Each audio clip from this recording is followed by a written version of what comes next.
Коомубузда болуп жаткан маанилүү күндүн кабарлары менен тааныштырып, Аккеми YouTube каналынын кечки жаңылыктар түрмөгү саламатсыздарбы? 15 марттан тарта Анталия-Бишкек-Анталия туруктуу аба каттама ачылат. Бул тууралуу Жарандык авиация мамлекеттик агенттигинен кабарлашты. Маалым болгондой, каттамдарды туркиялык Southwing Airlines компаниясы ишке ашырат. Учактар абага жумасына 2 жолу жума жана жекшемби күнү көтөрүлөт. Southwing Airlines жарандарды ташуу боюнча Туркиядагы жаш жаңы компания. Ал жүргүнчүлөргө болушунча арзан тарифтерди сунуш кылат деп айтылат маалыматта. Бишкек мэриясынын кызматкерлери айлыктарын мыйзамсыз көбөйткөнү аныкталды. Бул тууралуу башкы прокуратуранын басма сөз кызматы маалымдады. Билдирүүгө ылайык прокуратура атайын текшерүү ишин жүргүзүшкөн. Текшерүүдө ар ай сайын 2 маянанын өлчөмүнө чейин мыйзамсыз жогорулатуу менен кошумча үстөк акы төлөнүп келгендиги аныкталган. Натыйжада бюджеттик каражаттардын 781 миллион 397 миң сомдун мыйзамсыз чыгымдалышына жана анын ысырапкорчулугуна жол берилип, мамлекетке өзгөчө ири өлчөмдө материалдык зыян келтирилген деп билдиришти башкы прокуратурадан. Аталган факты боюнча шаардык прокуратура тарабынан кылмыш жаза кодексинин 337-беренеси кызмат абалын кыянаттык менен пайдалануу жана 210-беренеси ишенип берилген мүлктү ыйгарып алуу же коротуу менен кылмыш иши козголуп, тергөө амалдары жүргүзүлүүдө.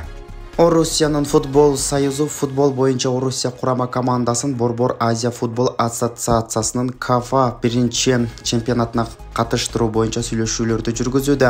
Бул тууралуу орус басылмалары жазышты. Маалыматка ылайык, КАФА турнири ушул жылдын июнь айында Ташкентте жана Бишкекте өтөт. Учурда Орусия курамасы бул турнирге катышуу үчүн КАФА уюму менен сүйлөшүүлөрдү жүргүзүүдө. КАФАга Ооганстан, Иран, Кыргызстан, Тажикстан, Туркмөнстан жана Өзбекстан сыяктуу өлкөлөр кирет. Эске салсак, өткөн жылы ФИФА менен УЕФА орусиялык бардык командаларда уюмдардын көзөмөлүндөгү мелдештерге катышуудан четтетишкен. Быйыл мектептерде тамак ашка бөлүнгөн каражат көбөйбөйт. Каржы министринин орун басары Жибек Дүйшебаеванын айтымында былтыр бийлик пенсия, жөлөк пул, айлык акыларды көбөйтүп, кошумча акча калган жок деп билдирди.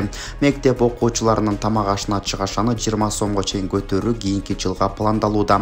Эске салсак, учурда башталгыч класстын окуучуларынын тамагына аймактарга жараша бюджеттен 7 сомдон 10 сомго чейин акча бөлүнүүдө.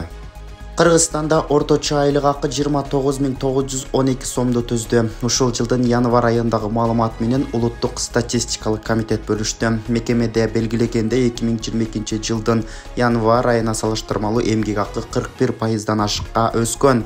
Айлык эң көп искусство, оюн-зоок, мамлекеттик башкаруу, билим берүү жана саламаттык сактоо тармагында көбөйгөн. Мындан тышкары өсүш транспорттук ишмердүүлүктө, соодада жана курулушта дагы байкалган. Жалал-Абад шаарынын Шопоков көчөсүнө Жашыл Мурас улуттук өнүктүгүнүн жана шаар мэринин буйругу менен жарыяланган 3 айлыктын алкагында каштан дарагынын көчөттөрү отургузулду. Мэриядан кабарлашкандай, көчөт отургузууга шаар мэри Эрнисбек Ормоков да катышып, мекеме ишканалардын кызматкерлерин, шаар тургундарын көчөт отургузуу, шаардын аймагын тазалоо жумуштарына активдүү катышууга чакырган. Белгилеп кетсек, 2023 жылы Жалал-Абад шаарынын аймагына жергиликтүү бюджеттен 4775 дана көчөт отургузулган. Ош шаарында милиция кызматкери улак тартыш оюнунан утуп алган унаасын милициянын нөөмөт бөлүмүнө берди. Бул тууралуу Ош шаардык ички иштер башкармалыгынан билдиришти. Ош шаардык ички иштер башкармалыгынын номер 3 милиция бөлүмүнүн начальниги, милициянын капитаны Асхат Субанов улуттук улак тартыш оюнунда ВАЗ-2107 үлгүсүндөгү унаа утуп алган. Ал уткан унаасын Ак Буура милиция бөлүмүнүн нөөмөт бөлүмүнө берди. Ал бул кадамын коомдук коопсуздукка кошкон салымым болсун деп түшүндүрдү. Мен февраль айында кезектеги эмгектик эс алууда жүргөн учурумда улак тартыш улуттук оюндарына катышып, 2 унаа уттум. Ошол экөөнүн бирин өзүм иштеген Ак Буура милиция бөлүмүнүн нөөмөт бөлүмчөсүнө берүүнү чечтим. Бул оюмду ата-энем дагы кубаттап, колдоп беришти, деди Асхат Субанов. Бул унаа эми Ош шаардык ички иштер бөлүмүнүн карамагына өтүп, тиешелүү документ жана мамлекеттик номер ыйгарылмакчы. Қытайлық дағы бір Long Air авиакомпаниясы кейінгі айдан тарта Бишкек қаттамын ачуға даярдык көрөдө. Бұл турасында Жарандык авиация мамлекеттик агенттигинин маалымат кызматынан кабарлашты. Long Air авиакомпаниясы менен сүйлөшүүлөр мурун эле болуп келген, бирок пандемиядан улам каттамдар чылдырылган. Алдын ала маалыматка ылайык каттамдар 2023 жылдын апрель айынан тарта ачылат деп айтылат билдирүүдө. Эскерте кетсек, 11 февралдан тарта ушул багыт боюнча компаниясы жарандарды ташый баштаган. Ал жумасына бир жолу жекшемби күнү абага көтөрүлөт.